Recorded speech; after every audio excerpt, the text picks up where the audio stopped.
हुए होते हैं। और इसमें एक शर्त है इसकी कि ये स्टैंडर्ड फॉर्म में होना चाहिए। स्टैंडर्ड फॉर्म से मतलब है कि अगर ये मिनिमम हो तो यहाँ पर ग्रेटर देन के साइन होने चाहिए सारे, और अगर ये मैक्सिमम में हो तो ये सारे लेस देन के साइन होने चाहिए। ये इसकी शर्त है, ये स्टैंडर्ड फॉर्म कहलाती है।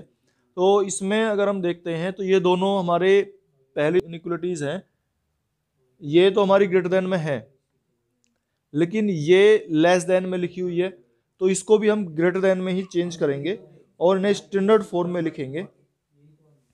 तो इस प्रकार से लिखी जाएगी minimum Z equal to 10x1 plus 20x2। फिर इसको लिखेंगे 3x1 plus 2x2 greater than equal to 18, और x1 plus 3x2 greater than equal to 8। और तीसरी इक्वेशन को हम इसे माइनस से मल्टीप्लाई कर लेंगे, -1 से मल्टीप्लाई करेंगे, तो ये हो जाएगा हमारा -2x1 प्लस x2 और ग्रेटर देन इक्वल टू -6। तो सभी इसमें माइनस ये हमारे ग्रेटर देन में चेंज हो चुके हैं। और फिर इन्हें हम मैट्रिक्स फॉर्म में लिख लेंगे इक्वेशंस को। जैसे मिनिमम जेड है, इसे हम लिखेंगे, देखो इसको इस तरह से 10 20 और ये x1 x2, और इनको इन इक्वेशंस को भी मैट्रिक्स फॉर्म में ऐसी करके इनके जो कोफिशिएंट मैट्रिक्स बनेगा 3 1 -2 और 2 3 1। फिर वेरिएबल्स लिखेंगे, वेरिएबल हमारे दो हैं, x1 और x2, और ये ग्रेटर देन इक्वल टू, फिर इनके कॉन्स्टेंट्स लिखेंगे 18 8 और -6। ये हमारी प्राइमल प्रॉब्लम है। और जब इसे ड्यूअल में चेंज करते हैं the dual of the primal, ये प्राइमल है हमारा, और इसका भी ड्यूअल निकालते हैं, तो इसमें एक चेंज करते हैं कि ये जो हमारे कॉन्स्टेंट्स हैं बी वेक्टर जो है, ये तो यहाँ आता है, ये यहाँ आता है, इंटरचेंज होता है, ठीक है। और जो हमारे ये ए है मैट्रिक्स, ये इसका ट्रांसपोज लिखते हैं, ठीक है। तो इसका ट्रांसपोज लिखेंगे और इन्हें यहाँ चेंज करेंगे, और मिनिमम जेड जो है वो मैक्सिमम जेड में चेंज हो जाता है, तो ये हो जाएगा मैक्सिमम जेड इक्वल टू 18 8 और -6।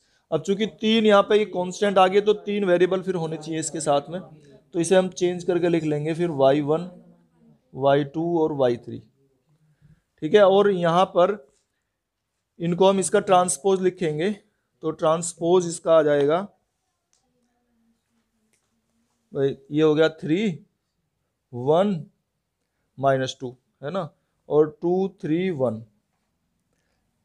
और x1 x2 देखो वेरिएबल हमें यहाँ से मालूम हो ही रहे हैं कि वेरिएबल हमारे 3 है, तो तीनों वेरिएबल लिखेंगे हम y1 y2 और y3। और ये जो हमारा ग्रेटर देन का साइन है, ये हमारा लेस देन में चेंज हो जाता है, और ये कॉन्स्टेंट ये 10 20 यहाँ आ जाएंगे हमारे, ठीक है। और इन्हें फिर अगर हम चाहें तो इक्वेशंस की फॉर्म में लिख सकते हैं।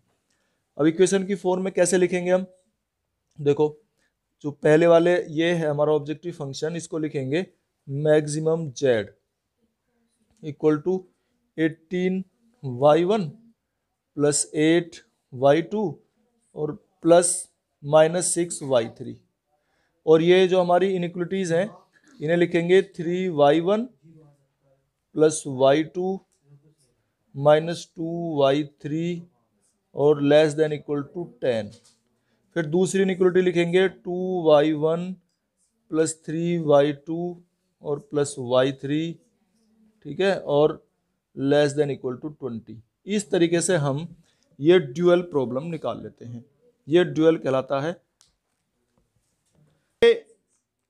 अब तक हमने जो इक्वेशन करी है इनइक्वालिटीज, उनमें लेस देन या ग्रेटर देन के साइन थे, हमने कहा था इन्हें स्टैंडर्ड फॉर्म में चेंज करना है, और स्टैंडर्ड फॉर्म में ये अगर मिनिमम है तो ये मैक्सिमम यानी कि ग्रेटर देन में लिखे होने चाहिए। अब यहाँ पर ये तो है ग्रेटर देन में, लेकिन ये हमारा लेस देन में है, तो ये भी नहीं होना चाहिए। ये इक्वल में है, ये भी नहीं होना चाहिए, इक्वल वाले भी नहीं चाहिए हमें। तो फिर इन्हें कैसे चेंज करेंगे, तो एक तो इक्वल वाले के लिए हम एक काम करेंगे, अगर इक्वल की कोई ऐसी क्वालिटी दी हुई है तो उसे हम एक तो लिखेंगे माइनस में और एक प्लस में, लेस देन और ग्रेटर देन ऐसे करके, यानी कि x1 minus x2 plus 3x3। एक बार तो लिखेंगे लेस देन इक्वल टू 4, एक बार लिखेंगे ग्रेटर देन इक्वल टू 4। इस तरह से दो इक्वेशन इसकी इन इक्वेशन चेंज कर लेंगे। और फिर इसको अब हम आगे लिखते हैं। मिनिमम जेड तो ये है ही, चलो minimum Z equal to 2x1 plus 5x3। इसको, ये मिनिमम था तो ये हमारा ग्रेटर देन में होना चाहिए, सही है। तो ये हमारा x1 plus x2 greater than equal to 2। चलो ये लेस देन में है, नहीं होना चाहिए। तो इसके लिए क्या करेंगे, -1 से मल्टीप्लाई कर देंगे। -1 से मल्टीप्लाई करने पर ये -2x1 minus x2 minus 6x3 और ग्रेटर देन इक्वल टू -6। फिर इस इक्वेशन को तो हम छोड़ देंगे, ये दो, इसकी जगह पे हमने दो नई इक्वेशन बनाई है, इन इक्वेशंस बनाई हैं दो। तो ये लेस देन है, ये भी नीचे में ग्रेटर देन वाली चाहिए थी। इसको फिर -1 से मल्टीप्लाई कर लेंगे तो -1x1 plus x2 minus 3x3 और ये लेस देन का ग्रेटर देन में चेंज हो जाएगा, ग्रेटर देन -4। और फिर ये नेक्स्ट वाली है हमारी x1 minus x2 plus 3x3 और ग्रेटर देन इक्वल टू 4। ठीक है, इस तरीके से हमने ये क्वेश्चन बना ली हैं। अब इनको हम मैट्रिक्स फॉर्म में लिखते हैं। तो मैट्रिक्स फॉर्म में कैसे लिखेंगे, मिनिमम जेड इक्वल टू ये 2 5 और x1 x2 इसमें, अच्छा 0 है ना, वो x1 नहीं है तो उसे, अच्छा ये x2 है केवल, ठीक है ये x2 है और x1 नहीं है तो उसे 0 लिखेंगे हम, जो नहीं है उसको 0 लिख लेंगे हम। तो 0 और फिर दूसरे वाला कितना है इसका 2 और फिर है 5, ठीक है। अच्छा, और फिर इसके वेरिएबल्स लिखेंगे हम x1 x2 और x3, ये वेरिएबल हमने लिख लिए। फिर इनको मैट्रिक्स फॉर्म में लिखेंगे। तो मैट्रिक्स फॉर्म में से लिखेंगे कैसे, ये हम 1 1 और 0, ठीक है। दूसरे वाली लाइन में दूसरी रो होगी हमारी -2 -6 और -1 प्लस 1 -3 और 1 -1 3, ठीक है। और ये ग्रेटर देन इक्वल टू के साइन है और इसके साथ वेरिएबल लिखेंगे, हमारे वेरिएबल हैं x1 x2 और x3 और sign greater than equal to के हैं तो इन्हें लिख लेंगे हम। हमारे जो कॉन्स्टेंट्स हैं ये हैं 2 -6 -4 और 4, ठीक है। अब देखो, अगर एक इक्वेशन दी हुई होती है जैसे थी हमारी यहाँ, अब हम कोशिश करते हैं ना, एक तो ये यहाँ आ जाएंगे और ये यहाँ आ जाएंगे, ठीक है। तो मिनिमम जेड को मैक्सिमम जेड में चेंज करेंगे। अब थोड़ा सा ध्यान देने की जरूरत है हमें। तो मैक्सिमम जेड में जब हम लेके जाएंगे इसे तो ये आएगा हमारा 2 -6 -4 4, ठीक है। 2 -6 -4 और 4। अब जब हम वेरिएबल लिखेंगे, क्योंकि ये दोनों वेरिएबल सेम है, सिर्फ साइन का ही डिफरेंस है, तो यहां पर हम वेरिएबल लिखेंगे। देखो इसके लिए y1 y2 और चूंकि इनका सिर्फ साइन का डिफरेंस है तो यहां पर हम अनरेस्ट्रिक्टेड वेरिएबल्स लेते हैं, y3 डैश और y3 डबल डैश। इस चीज का ध्यान रखना है कि ये कौन से नंबर पर जा रहा है। अगर ये हमारे यहाँ दूसरे नंबर पर आते सेम तो वही लेते हैं हम अनरेस्ट्रिक्टेड, ठीक है ना। कई सारे क्वेश्चन ऐसे आएंगे, या पहले नंबर पे भी आ जाएंगे तो पहले नंबर पर अनरेस्ट्रिक्टेड लेंगे, y1 dash y1 double dash.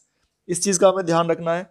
फिर हम इसको मैट्रिक्स को चेंज करेंगे, इसे ट्रांसपोज लिखेंगे, ठीक है ना। ये तो हमने यहाँ लिख ही लिए थे। तो जब इसका ट्रांसपोज लिखेंगे तो ये कैसे लिखेंगे, देखो 1 -2 -1 1 1 -1, अच्छा -1 1 रह गया है ना, 1 -2 -1 1, ठीक है, ये लिख दिया। 1 -1 1 -1 और 0 -6 -3 और 3। और इधर हम यहाँ पर लिखेंगे, ये वेरिएबल चेंज होके हमारे ये आ चुके हैं y1 y3 डैश और y3 डबल डैश, ठीक है। और ग्रेटर देन का साइन जो है वो लेस देन में चेंज हो जाएगा, और यहाँ पर कॉन्स्टेंट्स हमारे ये आ जाएंगे 0, 2 और 5, ये हमारे वेरिएबल आ चुके हैं। अब इसको हम इक्वेशन में इनइक्वलिटीज में चेंज कर लेंगे, इनकी मल्टीप्लाई करके। तो कैसे कैसे चेंज करेंगे, यहाँ पे मैं लिख देता हूँ। देखो जैसे मैक्सिमम जेड है, तो मैक्सिमम जेड कितना आएगा निकल के देख लो, ये 2y1 minus 6y2 minus 4y3 dash और प्लस 4y3 डबल डैश। अच्छा, अगर इन्हें हम चाहें ये अनरेस्ट्रिक्टेड को सिंपल नॉर्मल वेरिएबल में चेंज करना, तो -4 यहाँ से कॉमन ले लेंगे और y3 dash minus y3 double dash बन जाएगा ये, और उसे फिर y3 वापस लिख देंगे हम, ऐसा भी कर सकते हैं। अच्छा, अब दूसरे इसको बनाएंगे हम, तो इसको कैसे सोल्व करेंगे, देखो 1y1 minus 2y2 minus 1y3 dash और प्लस 1y3 डबल डैश और लेस देन इक्वल टू 0। ये पहली इक्वेशन बन गई। दूसरी इनइक्वलिटी बनाएंगे, तो 1y1 minus 1y2 plus 1y3 dash और माइनस 1y3 डबल डैश और लेस देन इक्वल टू 2। फिर थर्ड को ऐसे बनाएंगे, तो 0y1 आ जाएगा ये, minus 6y2 plus 3y3 dash, और ये कितना था, ये गलत लिख रहा है, ये -3 है ना, तो ये -3y3 डैश और प्लस 3y3 डबल डैश और लेस देन इक्वल टू 5। तो इस प्रकार से हम ये अनरेस्ट्रिक्टेड वाली प्रॉब्लम आई है तुम्हारे सामने पहली, तो ऐसे सोल्व करते हैं उसको। थ्योरम तो सिंपल ही है, the dual of A dual of the given primal is the primal itself. यानी कि जो प्रॉब्लम दी होती है तो प्राइमल होती है, फिर उसका ड्यूअल बनाया और फिर से उसका ड्यूअल कर दिया तो वापस प्राइमल आ जाती है। तो ये तो हमारी पहली थ्योरम है। थ्योरम 2 है, if x is any feasible solution to the primal problem. अगर x उसका कोई फिजिबल सॉल्यूशन निकल रहा है प्राइमल का, और प्राइमल प्रॉब्लम ये लिखी है maximum Z P equal to C X, ये प्राइमल प्रॉब्लम है, such that A X is less than equal to B, X is greater than equal to 0, and W is any feasible solution to the dual problem. और W जो है उसका dual problem का solution. हम dual के भी solution निकालने सीखेंगे, अभी हमने सिर्फ प्राइमल के सीखे थे, इसमें है नेक्स्ट एक्सरसाइज में ड्यूअल के। तो अगर W is any feasible solution to the dual problem, और ड्यूअल प्रॉब्लम इस तरह से चेंज हो जाएगी, minimum Z D equal to B dash W, such that A dash W is greater than equal to C dash W is greater than equal to 0, then C X is less than B dash W. तो देखो C X क्या था, Z P equal to C X था, ठीक है। तो ये जो सी एक्स है is less than equal to B dash W के होता है, यानी कि जेड पी जो प्राइमल की जेड वैल्यू थी हमारी, वो is less than equal to Z D, ये ध्यान रखना है। और ये क्वेश्चन अच्छा क्वेश्चन है बिल्कुल, कि एक्स अगर फिजिबल सॉल्यूशन है और उसका डब्ल्यू है तो Z P is less than equal to Z D. Theorem third पे आ जाते हैं।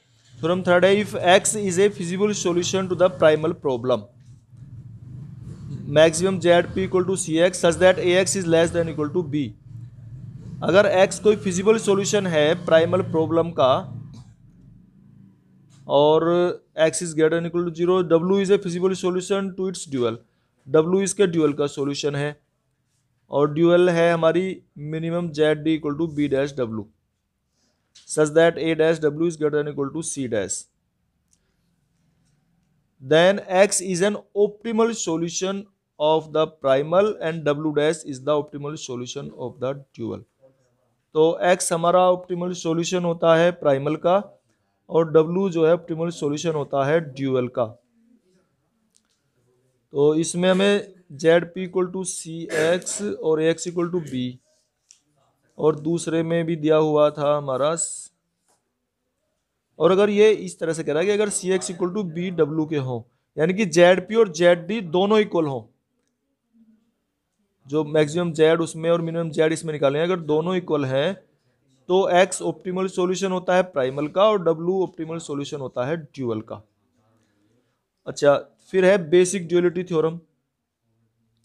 बेसिक ड्यूअलिटी थ्योरम है if X naught is an optimum solution to the primal, X naught अगर ऑप्टिमम सॉल्यूशन है प्राइमल का, then there exist a feasible solution W naught to the dual, तो उसका भी एक सॉल्यूशन डब्ल्यू नॉट एग्जिस्ट करता है ड्यूअल का भी, such that C X naught equal to B dash W naught के होता है, C X naught equal to B dash W naught, where B dash is the transpose of B, ये इसका transpose है।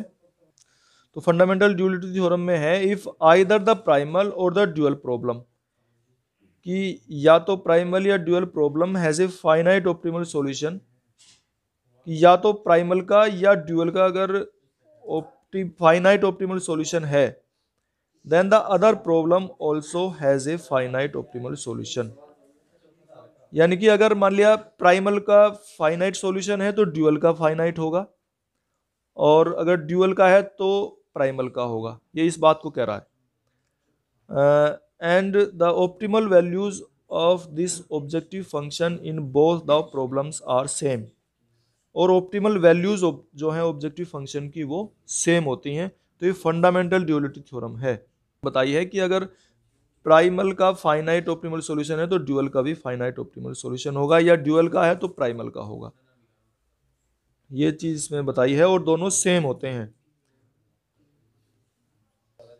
If primal problem has an unbounded optimal solution, देखो इस तरह question पूछते हैं, जैसे ये कह रहा है ना इसमें प्राइमल अगर अनबाउंडेड सॉल्यूशन है, अनबाउंडेड ऑप्टिमल सॉल्यूशन है primal, the other problem has either no solution, कि या तो उसका कोई सॉल्यूशन नहीं होगा एट ऑल, बिल्कुल भी नहीं होगा है, और एन अनबाउंडेड सॉल्यूशन, या फिर उसका अनबाउंडेड होगा। तो ये बहुत इंपॉर्टेंट चीज पूछ रहा है ये, कि अगर प्राइमल हमारा अनबाउंडेड है तो ड्यूअल हमारा अनबाउंडेड भी होगा, अनबाउंडेड हो सकता है, या उसका कोई सॉल्यूशन नहीं होगा, या अगर हमारा ड्यूअल अनबाउंडेड है तो हो सकता है प्राइमल का कोई सॉल्यूशन ना हो या फिर अनबाउंडेड हो। तो ये एक जरूर पूछा जाता है एक क्वेश्चन, और आएगा ये तो बदलने वाली चीज ही नहीं है, तो जरूर आता है इस तरह का। तो जो सिंपल हो ना उसे तो रखता नहीं है कोई भी, ये चेंज होने वाली चीज है ये रखी जाती है। अच्छा, थ्योरम 6 में क्या है, if any of the constants in the primal के अगर कोई भी कांस्टेंट है, कांस्टेंट तो वो कौन सी होती है, इक्वेशंस जो होती है ना, इनइक्वालिटीज, वो कांस्टेंट्स हैं हमारी। तो if any of the constants in the primal is a perfect equality, मतलब उसमें लेस देन वाला साइन नहीं है, परफेक्ट इक्वलिटी है, is a perfect equality, the corresponding dual variable is unrestricted in sign, तो वो अनरेस्ट्रिक्टेड होता है। इज परफेक्ट इक्वलिटी यानी इक्वल का ही साइन है ना, लेस देन वाला नहीं है, तो वो अनरेस्ट्रिक्टेड होता है। तो हमने पढ़ाई था, वो निकाली थी, क्वेश्चन एग्जांपल निकाला था।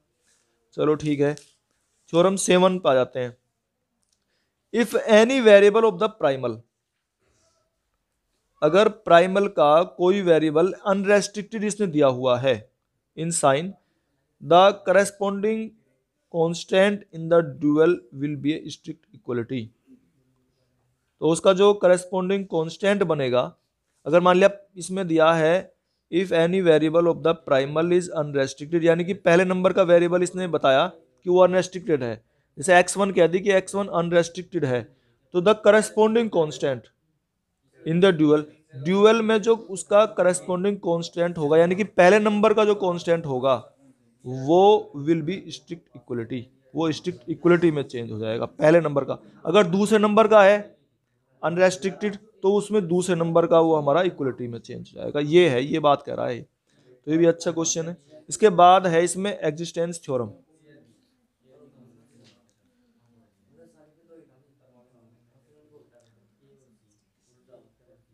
एग्जिस्टेंस थ्योरम, इसमें क्या कह रहा है एग्जिस्टेंस थ्योरम में, कि there exist a bounded finite optimal solution to a linear programming problem if and only if there exists a feasible solution to both primal and its dual। तो एक bounded optimal solution exist करता है किसी भी linear programming problem के लिए अगर उसका कोई फिजिबल सॉल्यूशन एग्जिस्ट करता हो, if and only if there exist a feasible solution to both primal and its dual. अगर उसके प्राइमल और ड्यूअल दोनों के लिए कोई फिजिबल सॉल्यूशन एग्जिस्ट करता हो तो एक बाउंडेड ऑप्टिमल सॉल्यूशन जरूर होता है उसका लीनियर प्रोग्रामिंग का। ये इसने एग्जिस्टेंस थ्योरम में कहा है। नेक्स्ट पॉइंट में क्या कह रहा है, if there does not exist any feasible solution to the dual, और अगर कोई उसका फिजिबल सॉल्यूशन एग्जिस्ट ना करता हो ड्यूअल का या प्राइमल का, but there exist at least one to the primal और dual, then there does not exist any finite optimal solution to the primal or dual।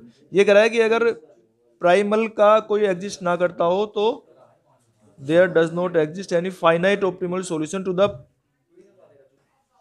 primal और ड्यूअल। तो इसमें ये यही कह रहा था है ना कि अगर हमारा ड्यूअल का एग्जिस्ट कर रहा है प्राइमल का नहीं कर रहा तो कोई फाइनाइट ऑप्टिमल सॉल्यूशन एग्जिस्ट नहीं करता है फिर प्राइमल का। और इसने नेक्स्ट पॉइंट में क्या करा है, if there does not exist any finite optimal solution to the primal, अगर प्राइमल का ऑप्टिमम सॉल्यूशन एग्जिस्ट नहीं कर रहा है, then there does not exist any feasible solution to the dual, तो ड्यूअल का भी एग्जिस्ट नहीं करता है।